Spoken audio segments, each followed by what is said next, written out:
پیغمبر صلی اللہ علیہ وسلم نے ہمیں یہ بتایا کہ زنا کرے گا تو بھی جنت میں جائے گا وہ, اسی پیغمبر نے جو قرآن ہمیں پیش کیا اس میں کیا ہے, زنا کرنے والے کو 100 کوڑے مارو.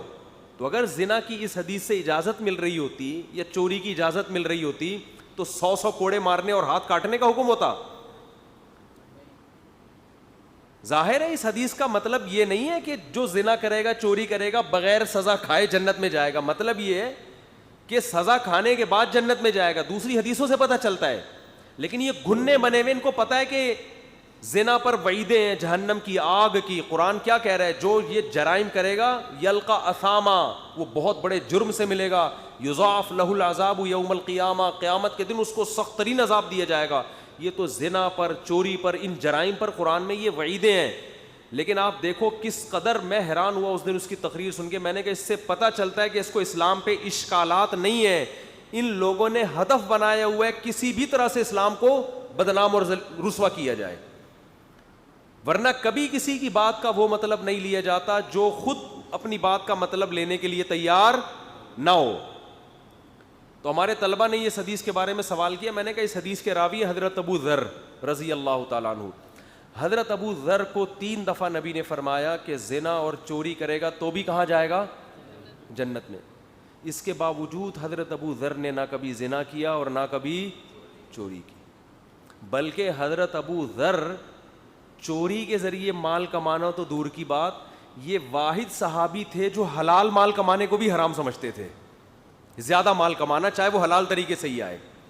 ان کا خیال یہ تھا کہ نبی نے چونکہ غربت میں زندگی گزاری ہے, لہذا ہر مسلمان پر غریب رہنا فرض ہے, حلال طریقے سے بھی آپ زیادہ نہیں کما سکتے. جو صحابی تقوی کے اس معیار پر ہو کہ وہ حلال بھی زیادہ کمانے کا قائل نہ ہو, یہ حدیث سننے کے بعد بھی وہ چوری کے جائز ہونے کا کہاں سے قائل ہو جائے گا, اور وہ یہ نظریہ کہاں رکھے گا چوری کر کے بھی جنت میں جانا ہے. وہ سمجھتے تھے, اصل میں حضرت ابو ذر تھے جسے آج کل کی زبان میں ہم صوفی کہتے ہیں نا, بہت زیادہ یعنی ایک چیز میں آگے نکل جانا. حضرت ابو ذر کے دل میں دنیا کی بے رغبتی اتنی زیادہ تھی اور اللہ کا خوف کا اتنا غلبہ تھا کہ ان کا یہ کانسیپٹ تھا کہ زنا اور چوری ایسا جرم ہے, اتنا بڑا جرم ہے کہ یہ کرنے کے بعد ایمان فائدہ نہیں پہنچائے گا, ہمیشہ جہنم میں جلے گا.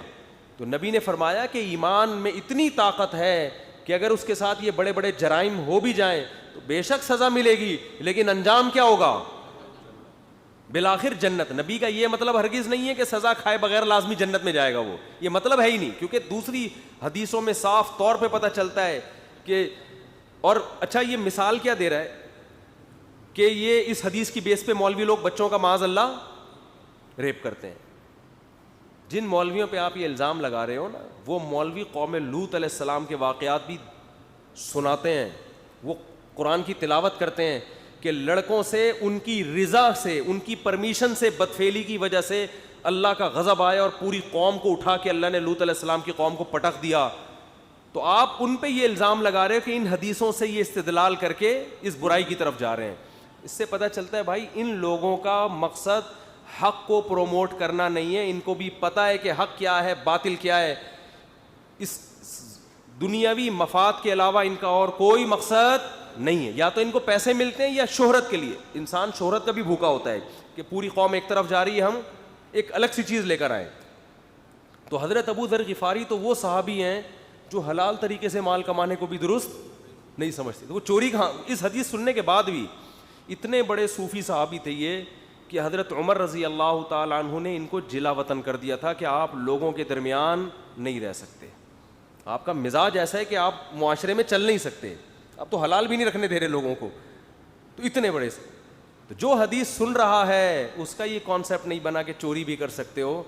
تو جس سے حدیث, جس کے پاس حدیث کئی واسطوں تک پہنچی ہے, اس کا یہ کانسیپٹ کہاں سے بنے گا. تو اسلام جرائم کے خلاف, آپ جن ملکوں کی تعریفیں کر رہے ہیں وہاں تھوڑے دنوں کے لیے ذرا آپ قانون کی گرفت کو ڈھیلا کر کے دیکھو, پھر دیکھو وہاں کتنی چوریاں ہوتی ہیں, پھر دیکھو وہاں بچوں کے کتنے ریپ ہوتے ہیں.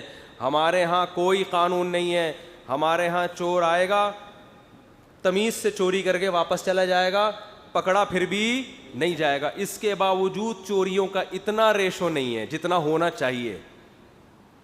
وجہ کیا ہے, لوگوں کو پتہ ہے کہ اسلام چوری کے خلاف بہت سخت. لوگوں نے کلمہ پڑھا ہے, ان کو اسلام کا پتہ ہے, قبر کا پتہ ہے کہ جواب دینا ہے. لیکن میں کہتا ہوں کہ جو قانون کی سختی ان ملکوں میں ہے نا, آپ ذرا وہ سختی ہٹا کے دیکھو, پھر دیکھو ریپ کے واقعات وہاں زیادہ ہوتے ہیں یا یہاں زیادہ ہوتے ہیں. وہاں کا ریشو یہاں سے 1000 گنا بڑھ جائے گا, چوریوں کا ریشو یہاں سے 1000 گنا بڑھ جائے گا.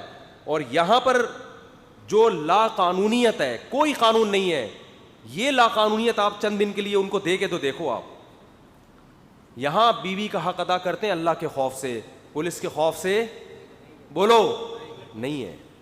یہ جو اتنا لوگ گھر میں کھلا رہے ہوتے ہیں, اور کتنی اکثریت ہمارے ہاں طلاق نہیں دیتی. آج ایک صاحب آئے بتا رہے تھے میری بیوی اتنی بد اخلاق, 30 سال سے میرا ناک میں دم کیا ہوا ہے. برداشت کیا انہوں نے, کوئی پولیس نے روکا ہوا ہے ان کو, یہی سوچ کے کہ یار شریف آدمی یہ کام نہیں کرتا, بھائی برداشت کرتا ہے. تو ہمارے ہاں اکثریت ایسی ہے. تو یہ کس کی بیس ہے میرے بھائی؟ یہ مذہب کی, اور یہ رسول اللہ صلی اللہ علیہ وسلم کی تعلیمات ہیں. تو میں یہ عرض کر رہا ہوں کہ یہ تانے دلائل کی دنیا میں یہ لوگ ہارتے ہیں, تو پھر ان کے تانے وہی ہوتے ہیں جو نبی صلی اللہ علیہ وسلم کو دیے. شاعر ہونے کا تانا دیا. شاعر کا مطلب کیا ہے؟ باتوں کو گھماتے ہیں, ایسے خوبصورت انداز میں پیش کرتے ہیں کہ غلط بات بھی لوگوں کو صحیح لگنا شروع ہو جاتی. کیونکہ ابو بکر آئے, عمر آئے, تو قوم کے بڑے ذہین لوگ تھے, نبی کی طرف آ گئے تو حیران ہو رہے ہیں اتنے سمجھدار لوگ اس طرف کیوں جا رہے ہیں, اور ایسی ایسی قربانیاں دے رہے ہیں. بلال حبشی رضی اللہ تعالیٰ عنہ جیسے اتنے, یعنی اتنی موٹیویشن ان کو مل رہی ہے. حضرت بلال کا کیا فائدہ تھا نبی پر ایمان لانے میں, آپ خود سوچو. غلام ہے, نہ کوئی عزت مل رہی ہے, وہ تو بعد میں نبی نے دے دی نا, اس وقت تو کچھ بھی نہیں. سینے پہ پتھر رکھے جا رہے ہیں, گرم ریتوں پہ لٹایا جا رہا ہے, مگر وہ کہہ رہے ہیں خدا ایک ہی ہے.